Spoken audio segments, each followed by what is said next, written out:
وتر پڑھنے کا طریقہ، عائشہ رضی اللہ عنہا یوں بیان فرماتی ہے کہ نبی کریم صلی اللہ علیہ وسلم نماز عشاء سے فجر تک 11 رکعتیں پڑھتے، ہر 2 رکعتوں پر سلام پھیرتے اور 1 رکعت وتر پڑھتے تھے۔ یہ دوسری حدیث ہے، اس میں ہمیں یہ پتہ چلا کہ 2 رکعت کر کے آپ صلی اللہ علیہ وسلم نے 10 رکعتیں پڑھ لی اور پھر 1 رکعت وتر کی کر لی۔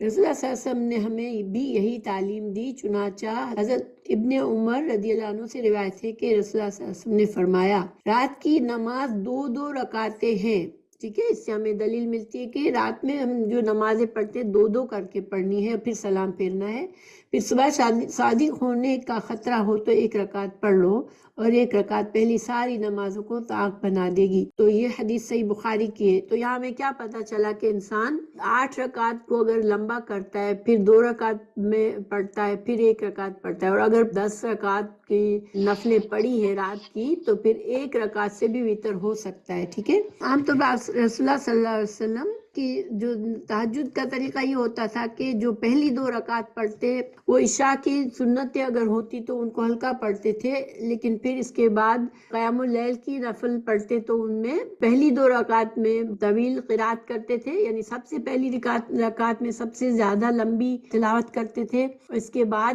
دوسری رکعت میں اس سے تھوڑی کم،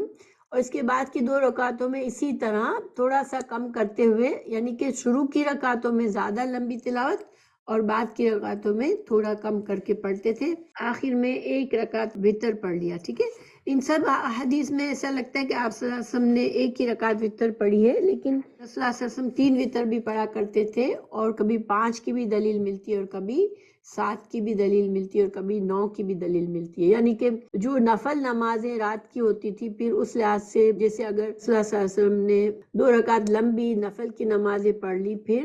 وتر کی نیت کر لیا کرتے تھے، تو وتر کے لیے آپ صلی اللہ علیہ وسلم سے 3 رکعت بھی ثابت ہے، 1 رکعت بھی ثابت ہے، 3 بھی ثابت ہے، اور 5 بھی، اور 7 بھی، اور 9 بھی، ٹھیک ہے۔ تو اس کا میں آگے مزید بتاؤں گی اس کے بارے میں تھوڑا۔ صحیح مسلم کی حدیث ہے آپ صلی اللہ علیہ وسلم ہر 2 رکعتیں پہلی والی 2 رکعتوں سے ہلکی ہوتی تھی۔ اچھا، وتر میں جب آپ صلی اللہ علیہ وسلم 3 رکعت پڑھتے تھے تو کس طرح پڑھتے تھے؟ سیدنا عائشہ رضی اللہ عنہا روایت کرتی ہیں کہ رسول اللہ صلی اللہ علیہ وسلم 1 رکعت وتر پڑھتے آخری، اور 2 رکعتوں اور 1 رکعت کے درمیان سلام پھیر کر بات چیت بھی کرتے تھے۔ جیسے ہم 3 رکعت وتر پڑھتے ہیں نا، تو 3 رکعت کو مغرب کی طرح نہیں پڑھتے تھے کہ 2 رکعت پڑھ کے تشہد میں بیٹھے اور پھر اٹھ گئے، اور پھر 1 رکعت پڑھ کے پھر تشہد میں بیٹھے اور سلام پھیرا، بلکہ رسول اللہ صلی اللہ علیہ وسلم کیا کرتے تھے کہ 2 رکعت پہلے پڑھ لیتے تھے اور پھر تیسری رکعت پڑھتے تھے، اس طرح سے وتر پڑھا کرتے تھے۔ اچھا، سیدنا عائشہ رضی اللہ عنہا فرماتی کہ رسول اللہ صلی اللہ علیہ وسلم رات کو بھی کبھی 7، کبھی 9، کبھی 11 رکعتیں پڑھتے تھے۔ یہ صحیح بخاری کی حدیث ہے 1139، یعنی ہمیشہ آپ نے 11 رکعت نہیں پڑھی ہے رات کی، کبھی آپ صلی اللہ علیہ وسلم 7 بھی پڑھتے تھے، اور کبھی 9 اور کبھی 11 بھی پڑھتے تھے، ٹھیک ہے۔ ابو ایوب رضی اللہ عنہ روایت کرتے ہیں کہ رسول اللہ صلی اللہ علیہ وسلم نے فرمایا وتر ہر مسلمان پر حق ہے، لہذا جو شخص 5 رکعت وتر پڑھنا چاہے تو 5 رکعت پڑھے، جو کوئی 3 رکعت وتر پڑھنا چاہے تو 3 رکعت پڑھے، اور جو کوئی 1 رکعت وتر پڑھنا چاہے تو 1 رکعت پڑھے۔ یہ سنن ابو داؤد کی 1422 حدیث ہے، تو اس میں وتر کا طریقہ ہے۔ تو اب دیکھیں رسول اللہ صلی اللہ علیہ وسلم رات کو کل 13 رکعت پڑھتے، ان میں سے 5 رکعت وتر پڑھتے تھے۔ تو اب کیا ہوا، کیسے سمجھیں گے اس کو؟ جب آپ صلی اللہ علیہ وسلم نے 5 وتر کیے تو کس طرح سے پڑھا کہ پہلے 2 رکعت 2 رکعت 2 رکعت 6 رکعت پڑھ لی، رات کی جو لمبی رکعتیں آپ پڑھتے تھے، اس کے بعد آپ صلی اللہ علیہ وسلم نے 5 رکعت وتر کی نیت کی، اور ان 5 وتروں میں کسی رکعت میں بھی تشہد کے لیے نہیں بیٹھے، بلکہ صرف 5 رکعت کے بعد آخری تشہد پڑھا اور سلام پھیر دیا۔ یہ بھی ایک طریقہ پتہ چلتا ہے کہ پہلے 2 کر کے 2 رکعت کر کے 6 رکعت پڑھی، اور پھر 5 کی نیت ایک ساتھ کی، اور 5 کو ایک ساتھ پڑھا بغیر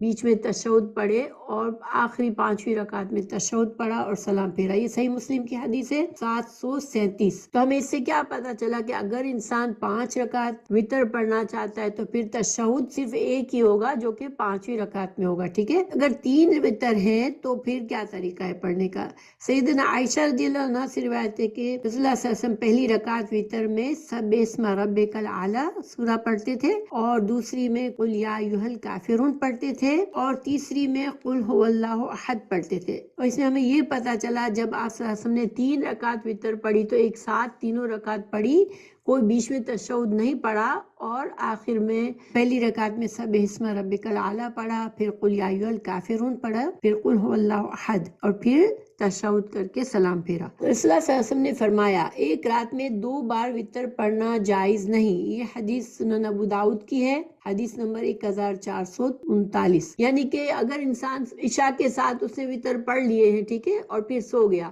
اب اس کی آنکھ کھلی تو اب وہ نفل پڑھنا چاہ رہا ہے، رات کی نماز تہجد پڑھنا چاہ رہا ہے، تو پھر اب وہ وتر نہیں پڑھے گا دوبارہ، صرف 2 رکعت کر کے جتنا اس کو اللہ ہدایت دے وہ پڑھ لے. آپ صلی اللہ علیہ وسلم کی سنت کے مطابق 8 تک وہ پڑھ لے، 8 رکعت تک پڑھ لے تو وہ پڑھ سکتا ہے، مگر دوبارہ وتر نہیں کرے گا، ٹھیک ہے، وتر نہیں پڑے گا. اور حدیث رسول اللہ صلی اللہ علیہ وسلم نے فرمایا 3 وتر نہ پڑھو، یعنی 3 وتر نہ پڑھو. اس کے کیا مطلب ہے کہ جس طرح مغرب کی نماز پڑھتے ہیں اس طرح نہ پڑھو، ٹھیک ہے، کہ 2 رکعت کے بعد تشہد پڑھا، پھر اٹھ گئے، پھر 1 رکعت پڑھ کے تشہد کر کے سلام کیا، یہ نہ کرو، یہ مغرب کی نماز کے مشابہ ہو جاتی ہے. تو 3 رکعت اگر انسان پڑھ رہا ہے تو یا تو تینوں رکعت ایک ساتھ پڑھ کے پھر ایک تشہد پڑھے اور سلام پھیر دے، یا پھر 2 رکعت پڑھنے کے بعد سلام پھیرنے کے بعد پھر 1 رکعت پڑھے، ٹھیک ہے. یہ وتر اگر 3 رکعت پڑھنی ہے تو یہ 2 طریقے ہیں. اگر 5 رکعت پڑھنی ہے تو طریقہ کیا ہے کہ 5 رکعت ایک ساتھ پڑھ کے آخر میں تشہد پڑھ کے سلام پھیرے. اور اس وقت رات کی نفل جو ہے انسان کم کر سکتا ہے، یعنی 6 رکعت 2 کر کے پڑھ لے اور پھر 5 وتر پڑھ لے. اچھا، اگر وتر 7 پڑھنے ہیں تو کیا کریں کہ 2 رکعت کر کے 4 رکعت لمبی نمازیں پڑھ لیں، اور پھر 7 رکعت کی نیت کر کے انسان 7 رکعت پڑھ لے اور پھر ایک تشہد کے بعد سلام پھیر دے. مغرب کی نماز کی مشابہت کی منع فرمایا آپ صلی اللہ علیہ وسلم نے، اور یہ حدیث ہے صحیح حسن دارقطنی کی، ٹھیک ہے، حدیث نمبر ہے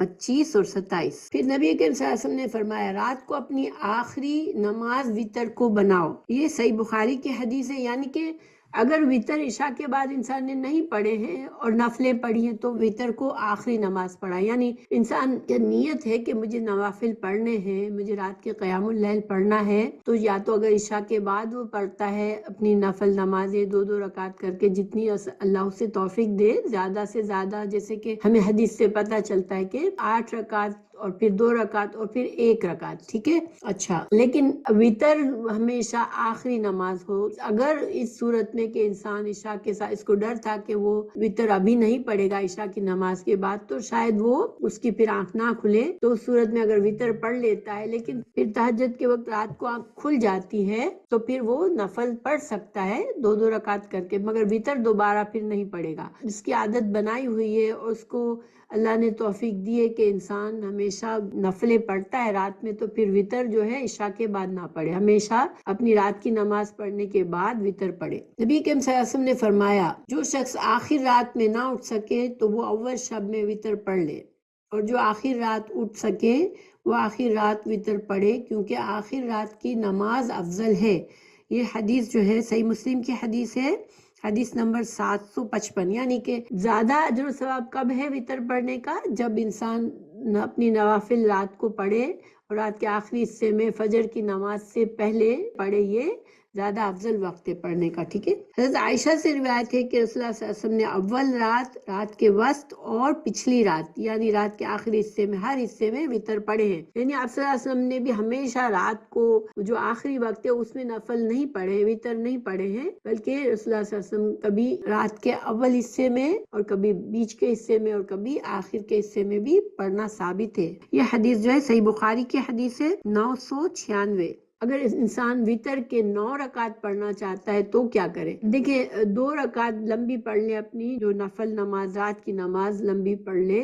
اور پھر انسان 9 رکعت وتر کی نیت کر لے، تو پھر کیا کرے کہ 8 رکعت تک تو کوئی تشہد نہ پڑھے، 8ویں رکعت کے بعد تشہد پڑھے، اور پھر 9ویں رکعت کے لیے اٹھ جائے اور 9ویں رکعت پڑھ کے سلام پھیر دے. تو گویا کہ دیکھیں اب فرق کیا ہے، جب 3 رکعت پڑھتے ہیں، جب 5 پڑھتے ہیں وتر، یا کبھی 7 پڑھتے ہیں، تو ان سب میں صرف ایک ہی تشہد ہے. ان سب میں جو ہے وہ آخری تشہد صرف پڑھے اور اس میں سلام پھیر دے، یعنی بیچ میں تشہد نہ پڑھے. ٹھیک ہے، ایک تو یہ طریقہ ہے وطر پڑھنے کا، اور 9 رکعت وطر اگر پڑھتا ہے انسان تو پھر 8 رکعت کے بعد 8 رکعت میں کوئی تشہد نہ پڑھے، اور 1 رکعت میں پھر 8ویں رکعت میں تشہد پڑھے اور پھر اٹھ جائے اور 1 رکعت پڑھ کے سلام پھیر دے، تو وطر 9 رکعت ہو جائیں گے۔ تو خلاصہ کیا ہے؟ دیکھیں نفل نمازیں 2 رکعت کر کے پڑھنی ہے جتنی بھی چاہے، پھر وطر چاہے 1 رکعت پڑھ لے آخر میں، ٹھیک ہے،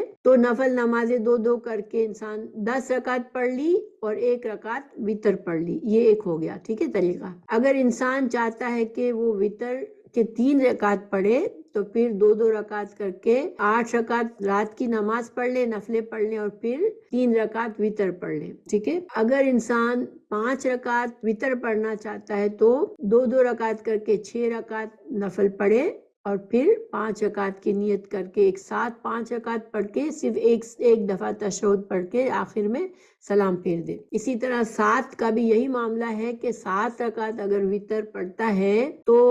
2 رکعت نفل پڑھے گا، اپنے لمبے نفل پڑھنا چاہتا ہے تو یہ ساری چیزیں چونکہ نفلی نماز ہے تو پابندی نہیں ہے، ٹھیک ہے، کم اور زیادہ ہو سکتا ہے، تو 2 رکعت نفل پڑھ کے پھر وہ انسان 9 رکعت کی اگر نیت کرتا ہے تو 9 رکعت کی وطر میں صرف یہ ہے کہ 8 رکعت کے بعد ایک تشہد پڑھنا ہے اور پھر اٹھ جانا ہے، پھر 1 رکعت پڑھ کے تشہد پڑھنا ہے اور پھر سلام پھیرنا ہے۔ تو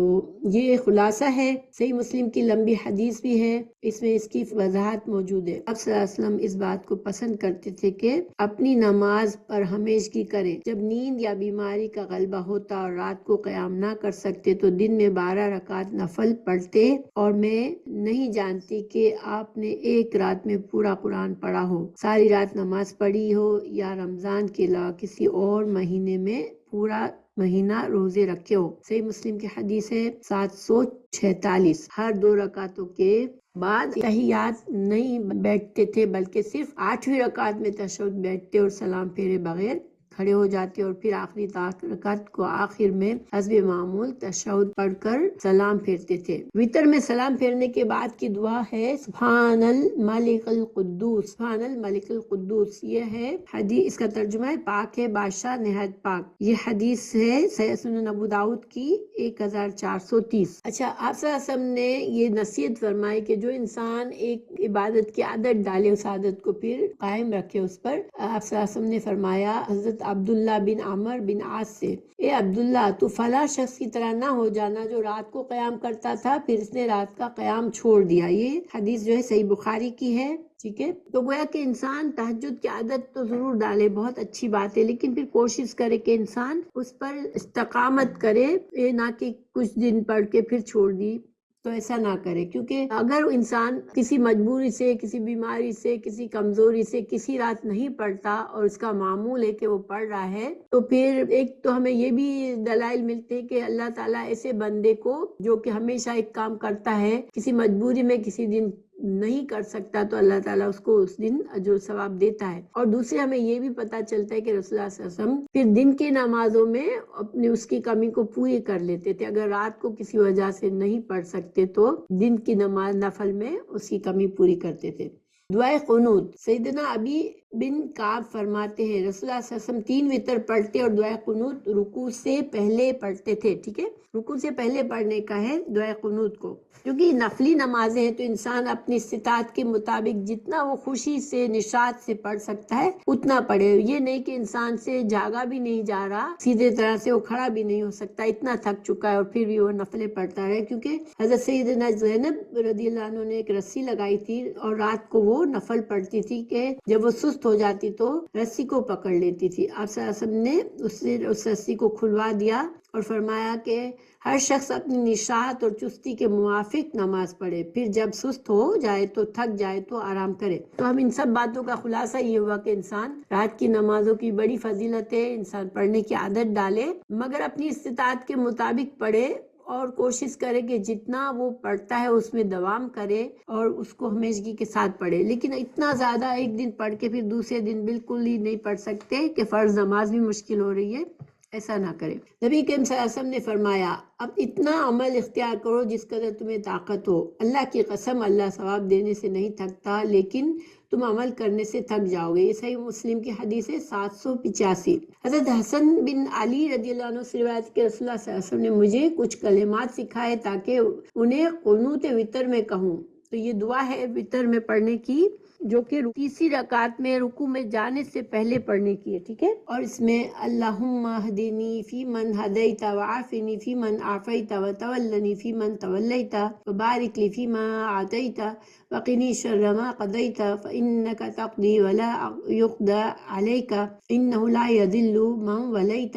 ولا يعز من عادیت تبارکت ربنا وتعالیت۔ ترجمہ ہے، اے اللہ مجھے ہدایت دے کر ان لوگوں کے زمرے میں شامل فرما جنہیں تو نے رشد و ہدایت سے نوازا ہے، اور مجھے عافیت دے کر ان لوگوں میں شامل فرما جنہیں تو نے عافیت بخشی ہے، اور جن لوگوں کو تو نے اپنا دوست بنایا ان میں مجھے بھی شامل کر لے اور اپنا دوست بنا لے، اور جو کچھ تو نے مجھے عطا فرمایا اس میں میرے لیے برکت ڈال دے، اور جس شر و برائی کا تو نے فیصلہ فرمایا اس سے مجھے محفوظ رکھ۔ یقیناً تو ہی فیصلہ صادر فرماتا ہے، تیرے خلاف فیصلہ صادر نہیں کیا جا سکتا، اور جس کا تو والی بنا وہ کبھی ذلیل و خوار اور رسوا نہیں ہو سکتا، اور وہ شخص عزت نہیں پا سکتا جسے تو دشمن کہے۔ ہمارے پروردگار تو بڑا ہی برکت والا اور بلند و بالا ہے۔ یہ حدیث جو ہے وہ صحیح حدیث ہے، سنن ابو داؤد کی حدیث ہے، ٹھیک ہے۔ اس کا نمبر ہے 1425۔ یہ دعا قنوت میں ہاتھ نہیں اٹھائے جاتے، لیکن بعض لوگ ہاتھ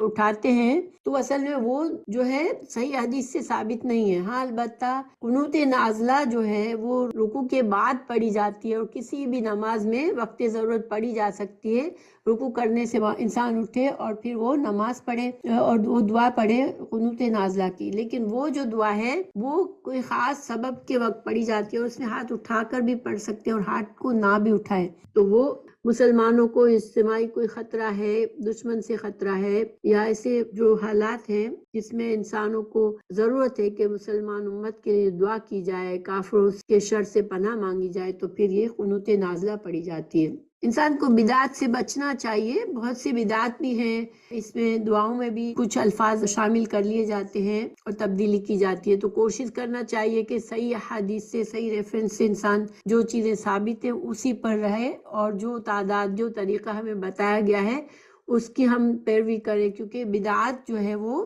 ہمارے بدعات کا بڑا نقصان ہے۔ رسول اللہ صلی اللہ علیہ وسلم نے فرمایا جس نے ہمارے اس دین میں کوئی ایسی بدعت شامل کی، ایسی بات شامل کی جو اس میں سے نہیں ہے تو وہ مردود ہے۔ تو مسنون اذکار اور دعاؤں میں اپنی طرف سے کسی قسم کی زیادتی نہیں کرنی چاہیے، ٹھیک ہے۔